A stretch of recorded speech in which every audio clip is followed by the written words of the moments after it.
নমস্কার বন্ধুরা, আমি রিয়া। আজকের এই ভিডিওতে আমি আপনাদের দেখাবো দক্ষিণেশ্বর থেকে কিভাবে খুব কম খরচেই আপনারা পৌঁছে যাবেন বেলুড় মঠ। প্রথমে আপনারা দক্ষিণেশ্বর চত্বরটা খুব ভালো করে ঘুরতে পারেন। এরপর মন্দিরের মেন গেট থেকে বাঁ দিকে রাস্তাটি ধরে আপনাদেরকে এগিয়ে আসতে হবে। এখানে আপনারা একটি রাস্তাই পাবেন, সোজা রাস্তা ধরে এগিয়ে আসলেই পড়বে ফেরিঘাট। এরপর আপনাকে ফেরিঘাটের সামনে থেকে টিকিট কাটতে হবে।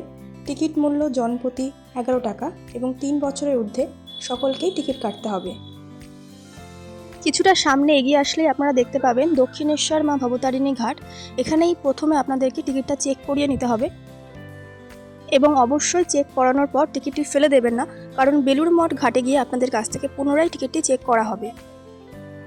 চলুন এবার লঞ্চে চেপে সুন্দর একটা গঙ্গা ভ্রমণের অভিজ্ঞতাও আমরা উপভোগ করে নিই। এখানে আপনাদের সময় লাগবে 30 থেকে 35 মিনিট। মাত্র 11 টাকার বিনিময়ে আপনারাও এত সুন্দর একটা মনোরম পরিবেশ উপভোগ করতে পারেন।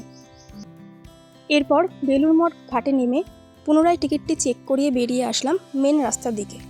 ভিডিওতে দেখানো রাস্তাটি ধরে সোজা এগিয়ে আসলেই আপনারা দেখতে পাবেন 3টি রাস্তা চলে যাচ্ছে, যার ডান দিকের রাস্তাটি ধরে সোজা এগিয়ে আসলেই পড়বে বেলুড় মঠের মেন গেট। মঠে আপনারা একদম বিনামূল্যে প্রবেশ করতে পারেন। গ্রীষ্মকালীন সময়সূচি হিসেবে বেলুড় মঠ খোলার সময় সকাল 7টা থেকে 11:30 এবং বিকেল 4টা থেকে 8:30। আপনারা যারা ভোগ প্রসাদ নিতে ইচ্ছুক তাদের জন্য একটি বিশেষ সতর্কতা, বেলুড় মঠের নিয়ম অনুযায়ী ভোগ প্রসাদের টিকিট কাটার সময় সকাল 10:30 থেকে 11:30 এবং ভোগ প্রসাদ বিতরণ সময় 12টা থেকে 12:30 পর্যন্ত। তাই যদি আপনারা খুব সকালে যেতে পারেন অবশ্যই অনেকটা সময় ধরে আপনারা পুরো চত্বরটি খুব ভালো করে ঘুরতে পারবেন। এবং যদি আপনাদের দক্ষিণেশ্বর থেকে পৌঁছতে দেরি হয়ে যায় তাহলে আগে আপনারা টিকিটটা কেটে নেবেন, তারপর বেলুড় মঠ চত্বরটি ভালো করে ঘোরার পরেই মহাপ্রসাদ ভবনের দিকে প্রবেশ করবেন। ভিডিওতে দেখানো জায়গাটি থেকে টিকিটটা কেটে নিয়ে কিছুটা সামনের দিকে এগিয়ে আসলে দেখতে পাবেন হাত ধোয়ার ব্যবস্থা করা রয়েছে। সেখান থেকে হাত ধুয়ে বাঁ দিকে যে রাস্তাটি দেখা যাচ্ছে সেটা ধরে চলে আসবেন। ভোগ প্রসাদের টিকিট মূল্য জনপ্রতি 30 টাকা নিয়েছে আমাদের কাছ থেকে।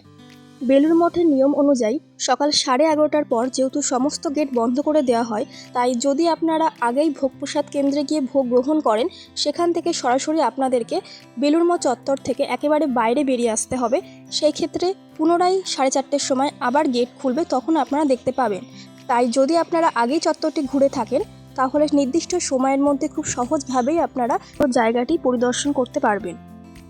তাই আপনিও যদি একদিনের জন্য কোথাও ঘুরতে যেতে চাইছেন অবশ্যই যেতে পারেন বেলুড় মঠ এবং দক্ষিণেশ্বর। আশা করি আপনাদেরও ভালো লাগবে এবং ভিডিওটি কেমন লাগলো অবশ্যই জানাবেন। ধন্যবাদ।